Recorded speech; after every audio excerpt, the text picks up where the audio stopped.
مباراة السعودية وفلسطين الودية. القنوات الناقلة لهذه المباراة: الأخضر يسعى لحسم المواجهة للمزيد والمزيد. تابعوا معنا.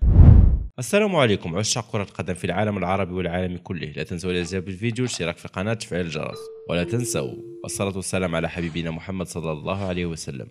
كما نعلم الكثير من الأشخاص في المملكة العربية السعودية وفي العالم والوطن العربي يسعون لمعرفة القنوات المفتوحة لنقل المواجهة بين منتخب السعودية أمام الشقيق الفلسطيني، وذلك ضمن إطار منافسات الاستعداد لبطولة كأس آسيا 2024 التي سوف تقام بقطر، والتي سوف تبدأ بشكل رسمي في 12 من يناير 2024، حيث يبحث المنتخب السعودي عن اللقب الذي غاب عنه لسنوات عديدة. وهنا نجد أن الأخضر يتطلع لحسم هذه المواجهة القوية من أجل الحصول على معنويات قوية للمنافسة القادمة في كأس آسيا 2024 القادمة، وذلك من أجل محاولة حسم مباريات المجموعات والصعود للأدوار التالية، حيث يسعى المدير الإيطالي روبرت لعمل تكتيكي من أجل الفوز بهذه المباراة، ومن ثم المنافسة بكامل قوتهم في كأس آسيا.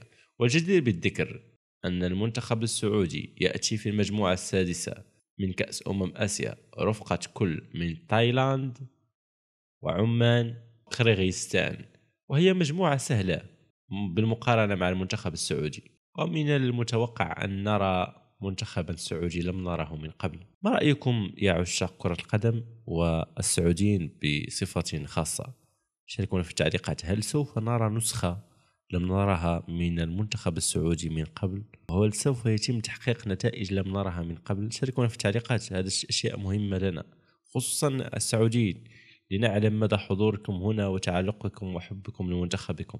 القنوات الناقلة لنقل هذه المباراة: من المتوقع أن تقوم قناة SSC السعودية الرياضية ببث هذه المباراة في سبيل أن تتم المشاهدة فقط من طرف جماهير السعودية، غير السعوديين لا أظن سوف تشاهدون هذه المباراة. ما رأيكم في هذه المباراة وما هي توقعاتكم لها؟ هذه المباراة سوف تقام اليوم بعد ساعات قليلة.